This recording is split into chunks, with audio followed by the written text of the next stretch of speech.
Assalamualaikum warahmatullahi wabarakatuh. Anak-anak yang saya banggakan, mudah-mudahan kita semua diberikan kesehatan dan mudah-mudahan ilmu-ilmu yang kalian pelajari selama sekolah ini diberikan ilmu yang manfaat barokah dunia dan akhirat.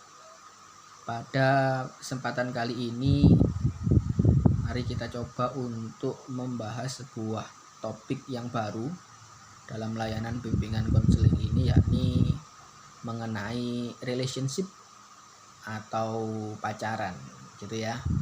Saya yakin di usia kalian yang remaja saat ini sudah banyak yang sudah banyak yang mengenal lawan jenisnya, sudah banyak yang tertarik dengan lawan jenisnya, dan memang sudah seharusnya seperti itu. Anak-anak yang saya banggakan, setiap manusia itu harus melewati berbagai macam tugas perkembangan. Apa tugas perkembangan itu?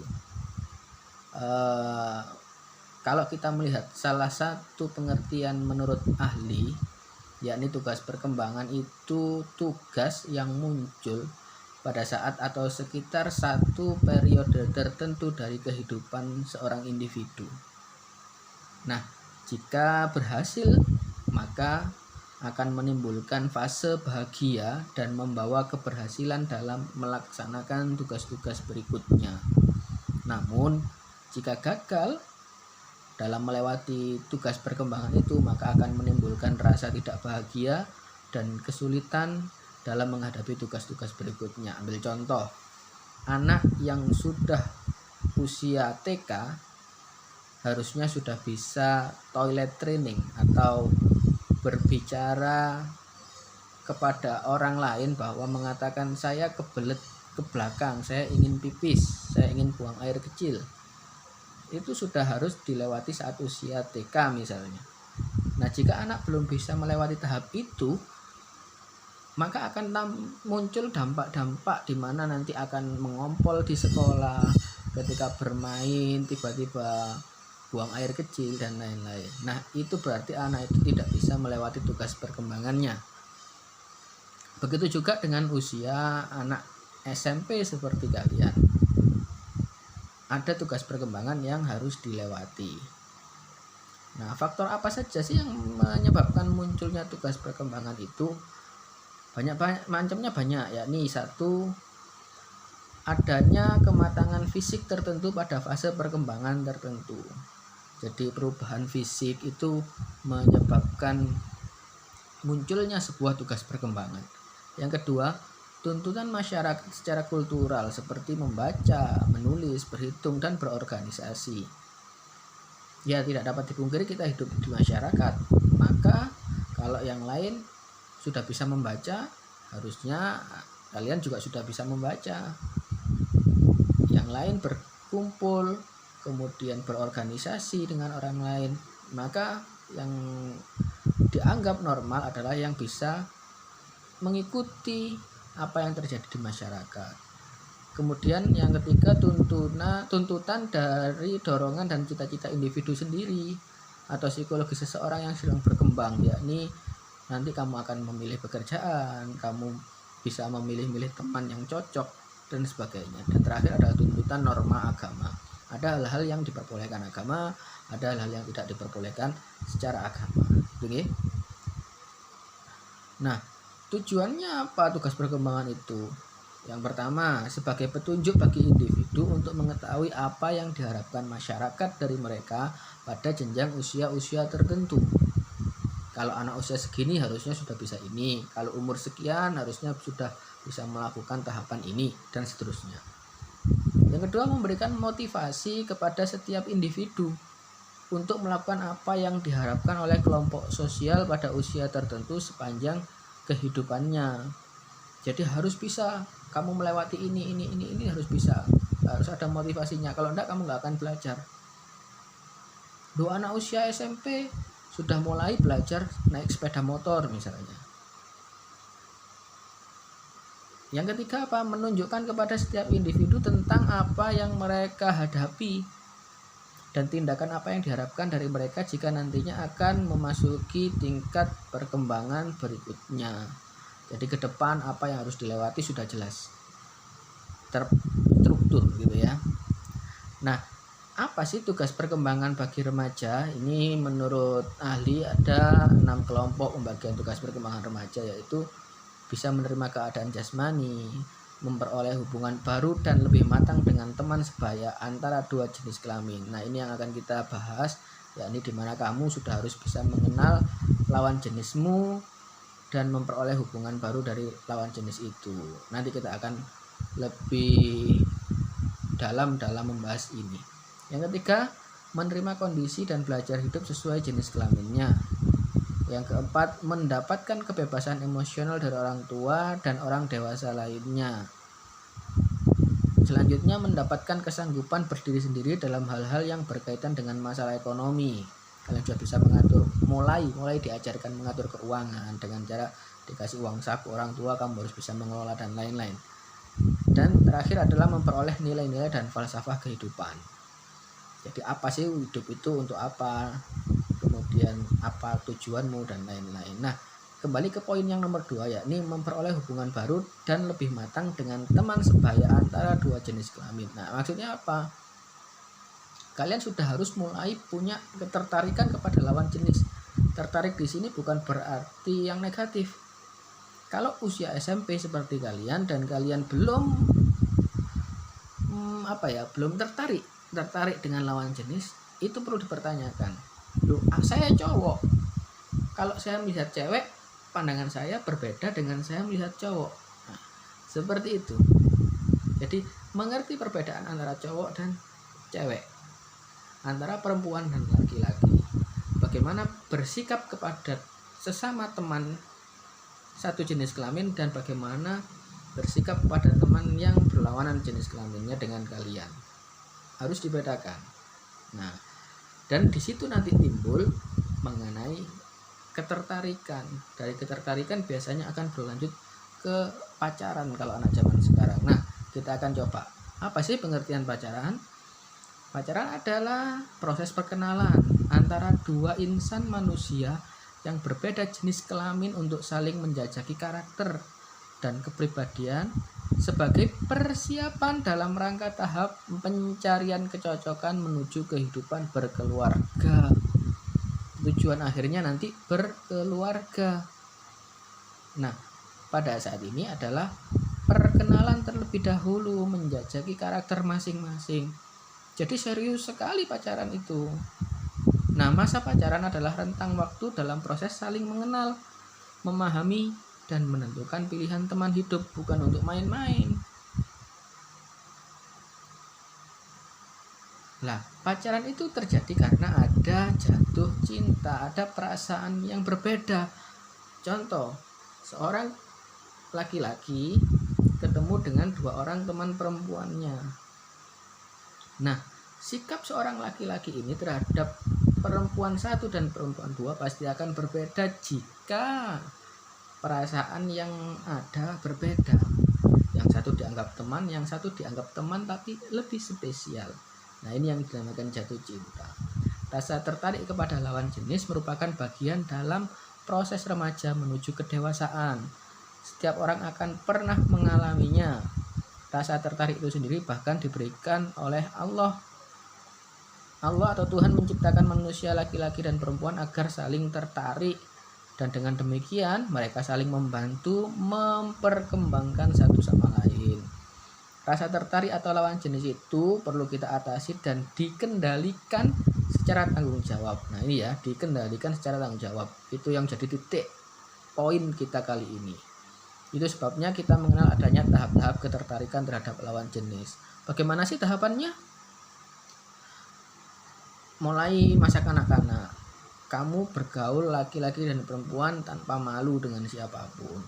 Berlanjut ke remaja, mulai ada ketertarikan secara khusus kepada lawan jenis sampai ke tahap jatuh cinta atau pacaran.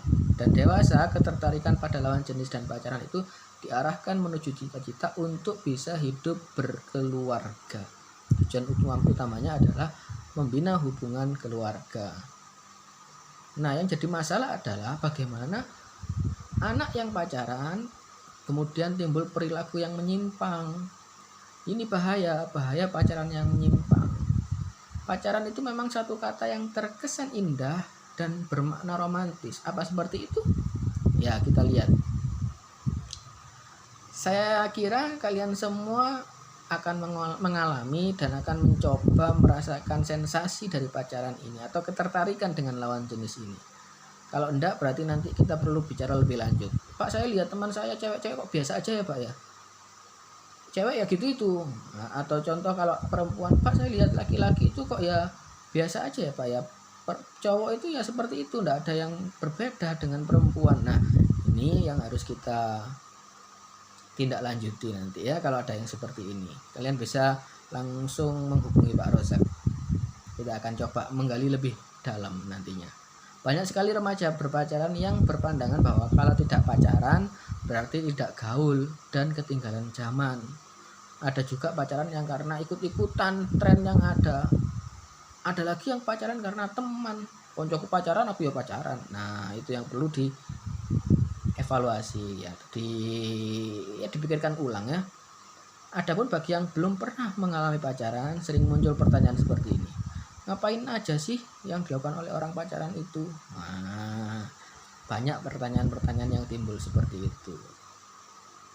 Yang jelas, yang dikatakan pacaran yang menyimpang itu adalah pacaran yang melampaui batas atau pacaran yang melanggar norma-norma atau nilai-nilai yang dianut oleh masyarakat sekitar atau lingkungan di mana ia tinggal.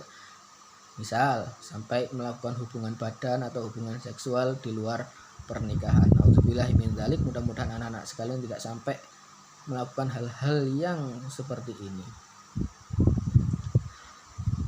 Kenapa kok tiba-tiba muncul perilaku pacaran yang menyimpang seperti itu? Nah, alasannya banyak sekali. Misalnya ingin membuktikan rasa cinta. Kalau cinta apapun akan dikasih. Jangan seperti itu. Pacaran itu tadi hanya mengenal, hanya menjajaki karakter seseorang, tidak lebih. Jika memang serius cinta, ajak menemui kedua orang tua kalian. Dan kalau memang komitmen, nikah. Ya.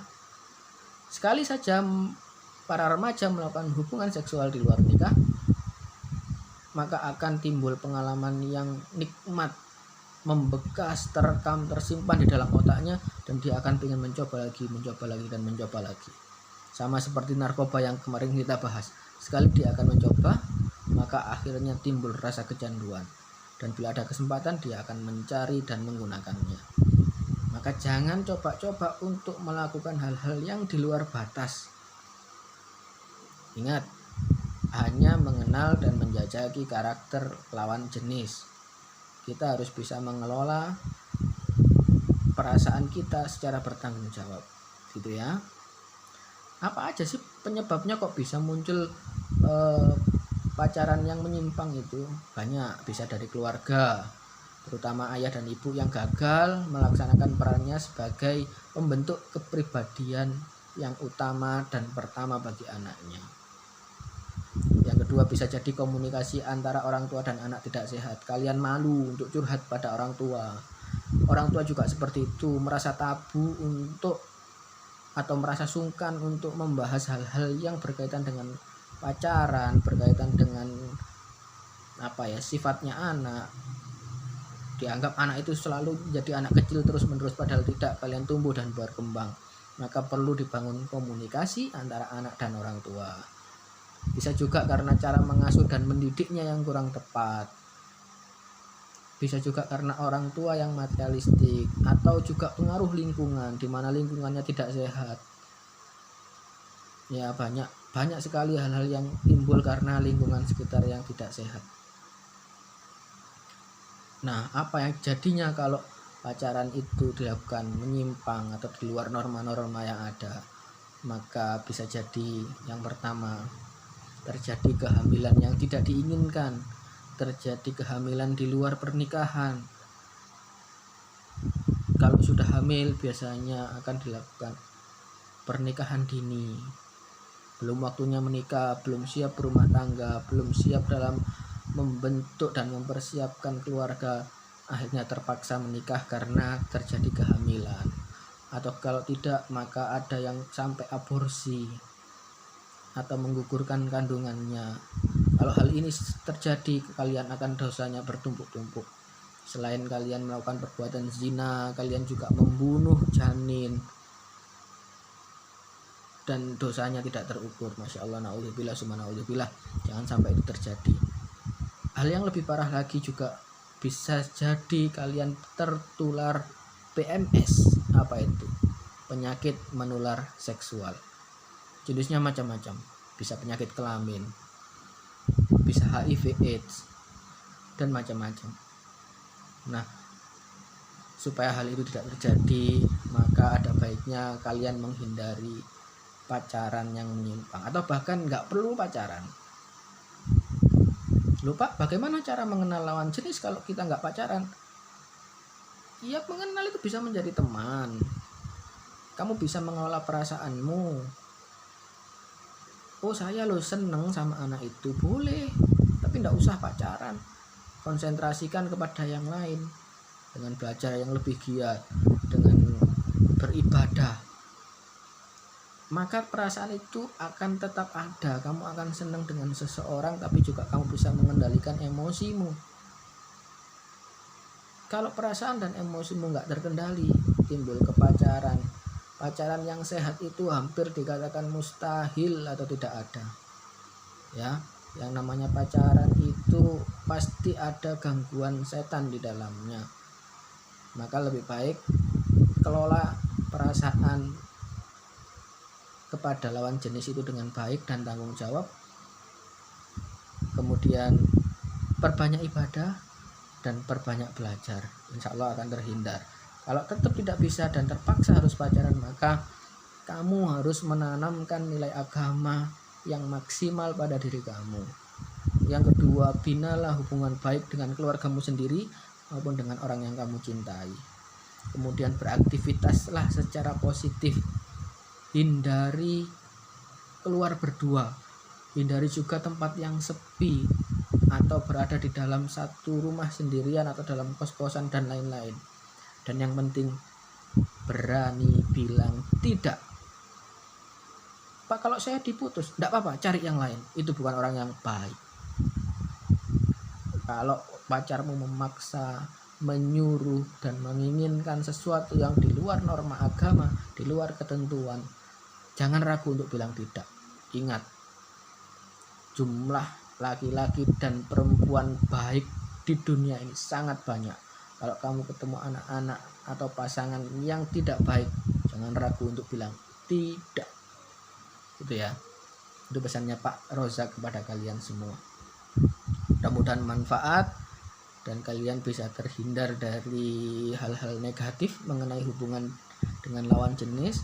Tapi kalian tetap harus mengetahui bahwa di tahap perkembangan ini kalian sudah harus bisa mengenal lawan jenis, mengenal ketertarikan dengan lawan jenis, tapi harus bisa dikelola dengan bertanggung jawab. Mudah-mudahan manfaat. Terima kasih. Assalamualaikum warahmatullahi wabarakatuh.